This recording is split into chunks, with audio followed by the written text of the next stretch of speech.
Lieutenant Kylie Rogers was a 26-year-old Navy nurse from Wisconsin with steady green eyes that could evaluate traumatic injuries more quickly than most emergency room physicians. After completing her nursing degree with honors, she enlisted in the Navy, motivated by the desire to serve those who served others. Despite her extensive medical training, her 3 weeks at Forward Operating Base Sentinel had involved nothing more than treating minor ailments. Commander Ryan Venom Patterson had dismissed her as merely a nurse rather than combat personnel when briefing his SEAL platoon for their mission. She had been quietly attending to routine medical duties and minor injuries while the actual warriors handled combat operations. However, when improvised explosive devices ripped through their convoy leaving 12 SEALs wounded and bleeding in the hostile desert, Patterson watched in amazement as this supposedly ordinary nurse transformed into something extraordinary he had never witnessed before. During 18 minutes under hostile fire, Kylie Rogers preserved more lives than most combat medics encounter during entire deployments. The mission briefing that morning had followed standard procedures. SEAL Team Delta received orders for a reconnaissance patrol through the mountainous desert region, with Commander Ryan Patterson leading the 12-man team with confident precision while Chief Petty Officer Marcus Razor Chen coordinated tactical movements. Patterson instructed that medical personnel would establish an aid station at grid reference Delta 7, following standard protocols to treat casualties, coordinate evacuation, and maintain communications. Kylie acknowledged from her position at the rear, having heard identical instructions for 3 weeks, remain in the rear, handle routine medical issues, and avoid interfering with combat operations. The convoy consisted of 3 up-armored vehicles traveling through the desert valley. Kylie occupied the trailing vehicle with communications equipment and medical supplies, monitoring radio traffic while scanning the deceptively peaceful landscape. The improvised explosive devices had been positioned perfectly. The first detonated beneath the lead vehicle, launching the armored truck into the air before it crashed back down as a twisted mass of metal. The second explosion targeted the vehicle that swerved to avoid the initial blast. The third was command detonated when the convoy halted, destroying communications and severing contact with base support. Although Kylie's vehicle avoided the explosions, it was thrown sideways by the concussive force. Upon regaining consciousness, her immediate thought concerned not her own injuries but the 12 operators scattered across a kill zone designed to eliminate American forces. Chief Chen's voice cut through radio static announcing a medical emergency with multiple casualties requiring urgent surgical intervention. Through the smoke and debris, Kylie observed the devastation: the lead vehicle destroyed with its occupants thrown across desert sand, the second vehicle rolled twice leaving passengers with traumatic injuries, and the third burning with figures moving weakly in the wreckage. Commander Patterson was crawling toward his wounded operators with blood streaming from a head injury when he called for immediate medical assistance from Rogers. This moment brought together everything Kylie had trained for during 18 minutes that would revolutionize combat medicine. Kylie seized her medical kit, an M4 carbine, a weapon she had qualified with but never anticipated using, and ran directly toward the casualties with her focus entirely on the wounded SEALs who needed immediate intervention. The first casualty was Petty Officer Rodriguez, thrown 20 meters from the lead vehicle with a compound fracture in his left leg, severe arterial bleeding, and progressing shock. Kylie dropped beside him and began trauma assessment, knowing the arterial bleeding required immediate control. She applied direct pressure to the femoral artery while preparing a tourniquet, reassuring Rodriguez that he would be fine and would walk his daughter down the aisle someday despite his shock-glazed eyes questioning how bad his injuries were.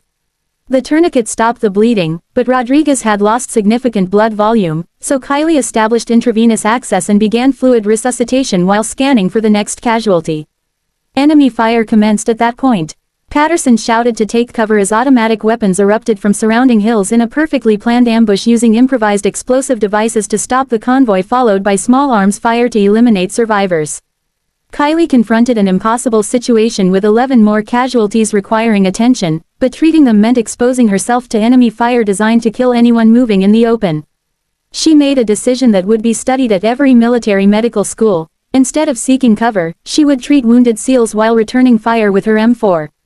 The second casualty was Chief Chen, who had been driving when his vehicle rolled and was now conscious but disoriented with obvious traumatic brain injury and internal bleeding.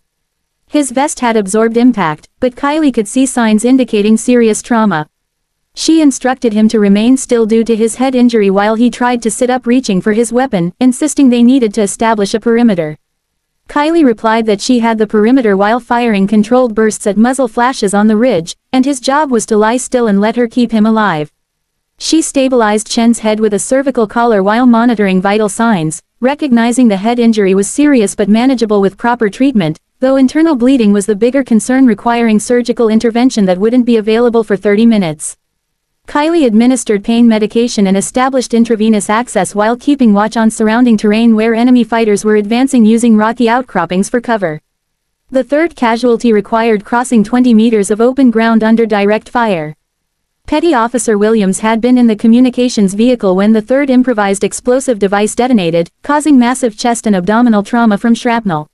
He was conscious but in severe shock, losing blood at a fatal rate. Kylie Lowe crawled across desert sand dragging her kit while enemy rounds kicked up dirt around her, and when she reached Williams, his injuries made her clench with professional concern. She engaged him in conversation about his family while preparing chest tube insertion, a procedure requiring precision while lying prone with enemy fire passing overhead.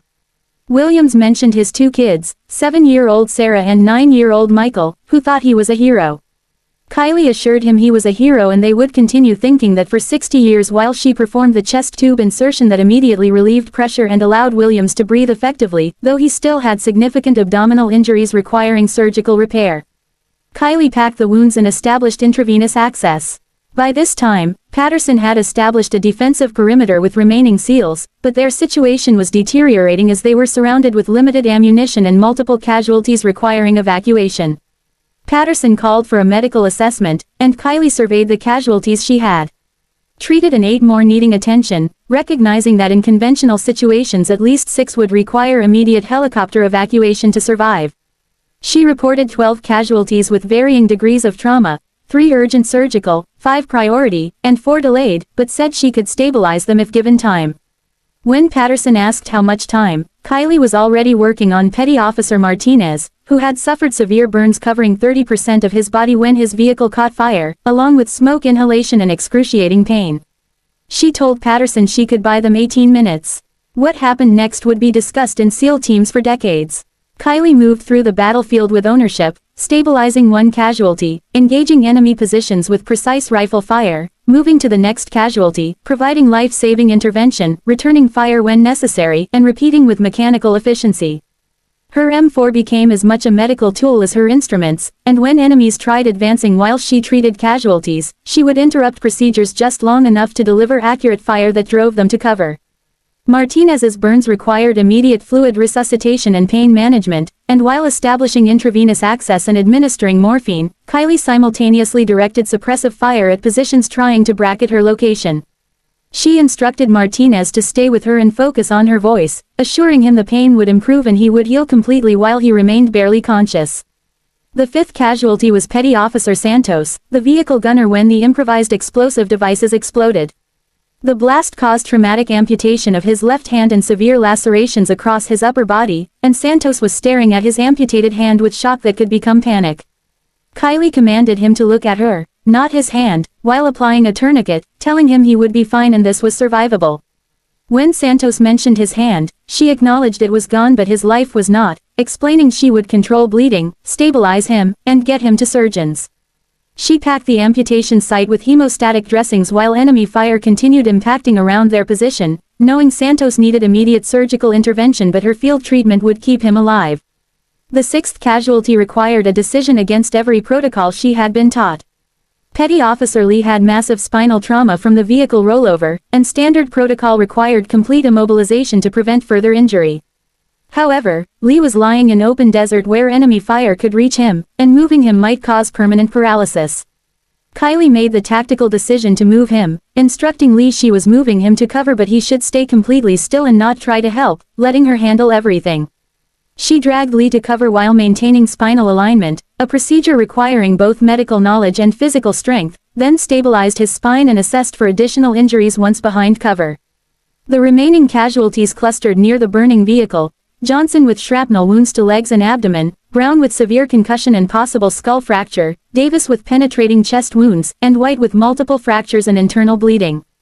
Kylie moved between them like a possessed medic, providing life-saving treatment while enemy fire continued, with her M4 becoming an extension of her medical practice through controlled bursts to suppress enemy advances while administering intravenous medications and performing trauma procedures. The 11th casualty nearly broke her heart. Petty Officer Thompson was 19, the youngest team member who joined the SEALs to serve with elite warriors, and the improvised explosive device blast had caused traumatic chest and abdominal injuries requiring immediate surgical intervention.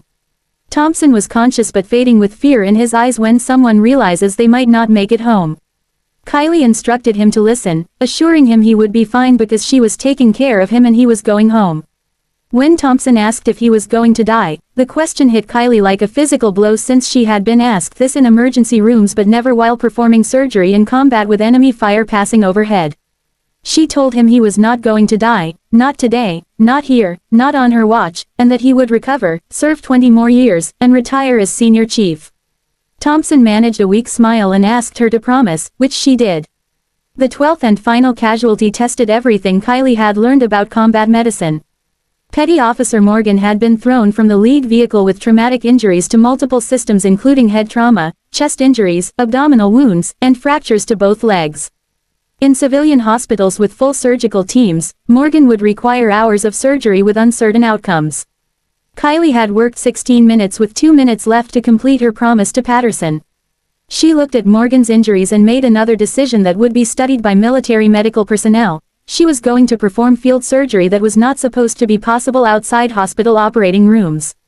Using trauma surgery techniques and equipment from her kit, Kylie performed emergency procedures that stabilized Morgan's injuries and gave him realistic survival chances, repairing arterial bleeding, relieving chest pressure, stabilizing fractures, and managing pain, all while enemy fire continued. 18 minutes after the first explosion, Kylie stood in the battlefield and keyed her radio to inform Commander Patterson that medical assessment was complete with all 12 casualties stabilized for evacuation, no killed in action, and all injuries survivable with proper surgical intervention. After 10 seconds of radio silence, Patterson asked her to repeat the transmission. She confirmed all 12 casualties were stable and ready for evacuation with no fatalities. Patterson looked around the battlefield that should have killed half his team, seeing 12 SEALs who had been dying 18 minutes earlier now conscious, stable, and ready for medical evacuation. The supposed ordinary nurse had performed battlefield medicine exceeding anything he had witnessed in special operations. When Patterson asked how she saved 12 lives in 18 minutes under enemy fire, Kylie checked her supplies and M4 and replied that they needed medical attention and she provided it because that is what nurses do. Medical evacuation helicopters arrived 30 minutes later, and all 12 casualties were evacuated to forward surgical hospitals where teams continued the care Kylie had begun in the desert. Every single SEAL survived. The after-action medical report became required reading at military medical schools worldwide, and the tactical analysis was unprecedented since one Navy nurse had performed battlefield medicine that saved 12 lives using techniques not supposed to be possible in combat conditions. 2 weeks later, Kylie was back at Forward Operating Base Sentinel officially recovering but unofficially preparing for her next assignment. The Pentagon wanted her developing new combat medical protocols, her commanders wanted her leading advanced trauma training, and military researchers wanted to study her techniques, but Kylie wanted to get back to taking care of SEALs. Patterson told her what she did was not just medical care but battlefield surgery under conditions that would challenge surgeons in fully equipped hospitals. Kylie responded that those were her patients, and when patients need care you provide it since circumstances do not change the responsibility. 6 months later, Lieutenant Kylie Rogers was promoted to Lieutenant Commander and assigned to establish the Advanced Combat Medical Training Program. Her innovations became the foundation for modern battlefield medicine, and her techniques were taught to special operations medics throughout the military. The techniques Kylie developed during those 18 minutes became part of standard SEAL medical training, with military instructors teaching courses on combat medical procedures and battlefield trauma surgery based on her methods. However, they also taught something more fundamental, that elite medical personnel are defined not by their equipment or environment but by their refusal to let patients die when medical intervention can save them.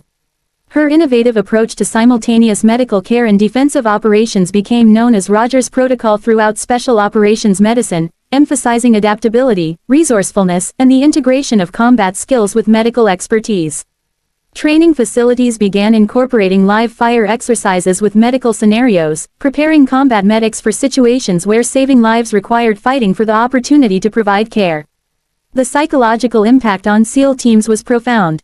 Knowing their medical personnel could provide life-saving care under any conditions gave operators confidence that improved performance in high-risk missions.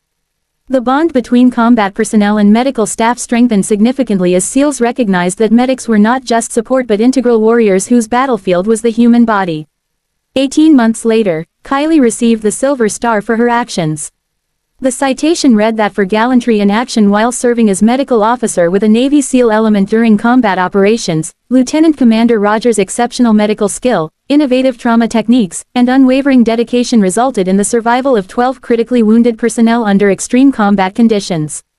The award ceremony recognized not just individual heroism but a transformation in how special operations viewed combat medicine. Senior military leadership acknowledged that Rogers had redefined the role of medical personnel in elite units, proving that healing and fighting were not separate functions but complementary aspects of mission success. The ceremony was held at the Pentagon, attended by Kylie's family, the SEALs she had saved, and senior military leadership. The moment that mattered most came when the 12 SEALs approached her individually. Rodriguez said while walking on his prosthetic leg that his daughter asked him to give her something, handing Kylie a drawing by a 7-year-old showing a woman in military uniform with stethoscope and rifle standing over stick figures labeled as Daddy's friends with a note at the bottom thanking her for saving Daddy. During the reception, Patterson told Rogers that when he first met her, he thought medical personnel were support staff who stayed behind lines, but she taught him that medical personnel are warriors who fight death instead of enemy soldiers. Kylie responded that they were all on the same team and just used different tools to complete the mission. Kylie continued serving in Special Operations Medicine for 4 more years, participating in countless missions where her medical innovations made the difference between success and failure.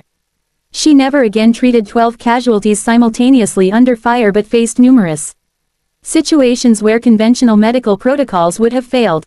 Patterson would explain to new SEAL medics that the thing about Doc Rogers was that she did not accept that any medical situation was hopeless, and when they thought half their team would die, she found ways to save everyone, which is what makes someone exceptional, not training or equipment but refusal to let patients die when medical intervention can prevent it. 5 years later, Commander Kylie Rogers was assigned to lead the Special Operations Medical Research Division, and her laboratory became the center for developing new combat medical techniques that would save lives in future conflicts. She would tell new combat medics during their intensive training sessions that anyone can learn medical procedures since the military teaches trauma surgery, emergency medicine, and casualty evacuation protocols, but what it cannot teach is the mindset that refuses to accept patient death when medical intervention can prevent it. She would pause while studying the faces of students who would soon face their own impossible situations in combat zones around the world, explaining that the difference between competent medics and exceptional medics is not technical knowledge or access to advanced equipment but the absolute determination to provide medical care regardless of circumstances and the certainty that your patients will survive because you refuse to let them die. Her training programs became legendary for their realism and intensity, with students learning to perform complex medical procedures while under simulated enemy fire, to make life or death triage decisions in seconds, and to integrate combat skills with medical expertise seamlessly. The graduation rate was lower than traditional programs, but those who completed Rogers' training were prepared for medical challenges that would have overwhelmed conventionally trained personnel. Kylie maintained she did not save those SEALs because she was the best medic in the military but because she refused to accept that their injuries were fatal, and when they needed medical care she provided it because that is what combat medics do. Her innovations became the foundation for modern special operations medicine, with her techniques studied at medical schools, incorporated into field manuals, and taught to allied medical personnel worldwide. However, her greatest contribution was not technical but philosophical, as she proved that medical personnel could be warriors whose battlefield was the human body, whose weapons were medical instruments, and whose victories were measured in lives saved. The radio transmission that seemed impossible, stating all 12 casualties stable and ready for evacuation with no fatalities, became legendary throughout the special operations medical community, representing transformation of certain death into complete survival through medical skill and determination. Kylie Rogers had proven that sometimes the most important battles are fought not against enemy soldiers but against death itself, and when the right person with the right skills refuses to accept defeat, death loses. Commander Patterson had been wrong when he said she was just a nurse and not combat personnel. Kylie Rogers was combat personnel who just fought a different enemy. During 18 minutes under enemy fire, she had won the most important victory any warrior can achieve by bringing everyone home alive.